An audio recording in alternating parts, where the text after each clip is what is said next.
Vale, ja he sortit del gimnàs, són les 11 i ara ja torno cap a casa amb aquesta preciositat, una bèstia, i bueno, i aquest pont que és preciós de nit, almenys aquests últims quilòmetres, doncs ja els agafo amb il·lusió.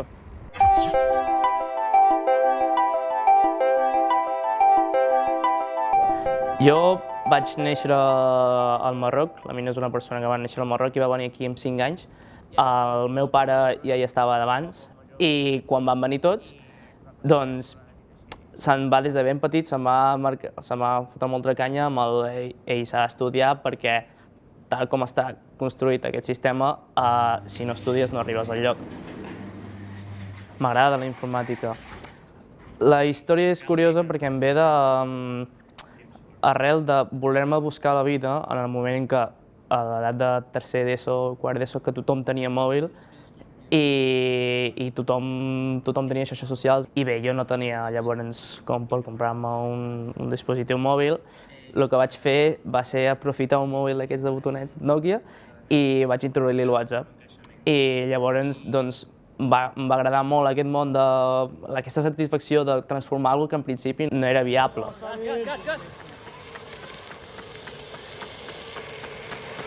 Vamos. Soc entrenador d'atletisme.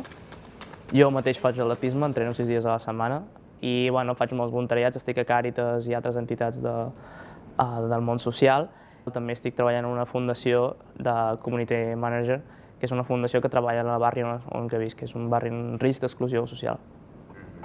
Us vull presentar en Marc, que és un amic, i també és qui coordina tot el tema de rutes, el voluntariat que fem dimarts a la nit, i ell us explicarà millor de què consisteix això. Bàsicament som un grup de joves en el quals ja portem ara mateix uns 4 anys i el que fem és repartir menjar al carrer, però sobretot és una excusa per acabar fent vincle amb les mateixes persones sense sostre i poder conèixer una mica la seva situació i ajudar-los amb les poquetes coses que puguem arribar a fer. L'atletisme és un esport, com tots els esports, per abeir-se, per desprendre energia i després tenir aquest confort que et dona qualsevol esport. Jo soc fondista i els corredors de fons no és només córrer, sinó que hi ha una gran part mental que és aguantar el patiment i aguantar el ritme i tot el que et ve. Llavors, això si ho trasllades a la meva vida personal, doncs més o menys igual. Un ritme de vida molt alt, aguantar-lo i pensar que hi ha una meta al final. Si tu entrenes i tu corres, doncs obtindràs resultats. Si no, el culpable ets tu mateix. Em trobo en el GEC, amb el meu grup d'atletisme. Aquests valors que m'han aportat a l'atletisme em serveixen molt al dia a dia i és el mateix valor que intento inculcar en els meus nens, que són nens que estan començant l'època de l'adolescència, l'ESO, primer d'ESO, i que no és només córrer, no és només entrenar, sinó que hi ha tot un ventall de coses al darrere a treballar i tots uns valors que et proporciona l'atletisme, com l'esforç.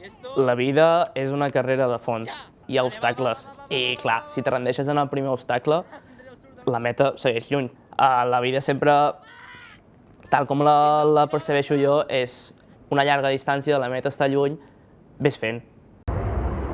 Bon dia, estic anant cap a la feina. Aquesta sortida de sol tan maca.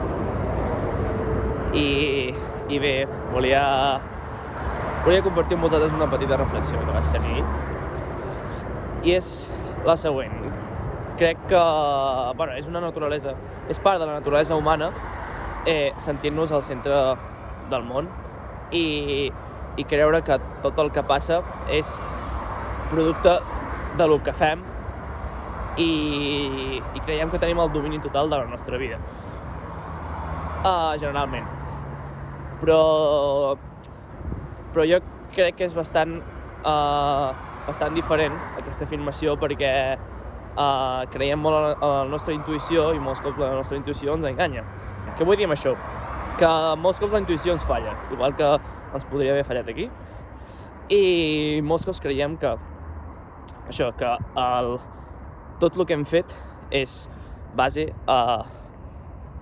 al nostre esforç, als nostres valors i que la clau de l'èxit és això, esforç, valor, sacrifici, etc. Però s'oblida molt el factor de la sort. La sort és molt més comuna i les casualitats també són molt més comunes del que sembla. I amb això vull dir que el fet d'arribar a tenir un èxit, ja sigui al món laboral, al món acadèmic o el que sigui, hi ha un factor molt important que és la sort. D'aquí 5-10 anys em veig havent acabat la carrera i bé, o bé dirigint un projecte informàtic, però m'agradaria, almenys en una etapa de la meva vida, ser professor.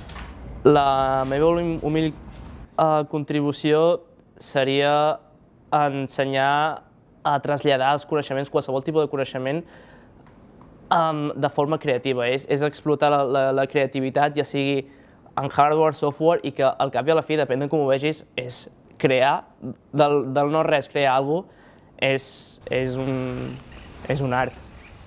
Crec que la ciència és el motor de la vida, perquè què és el ser humà sense els seus descobriments?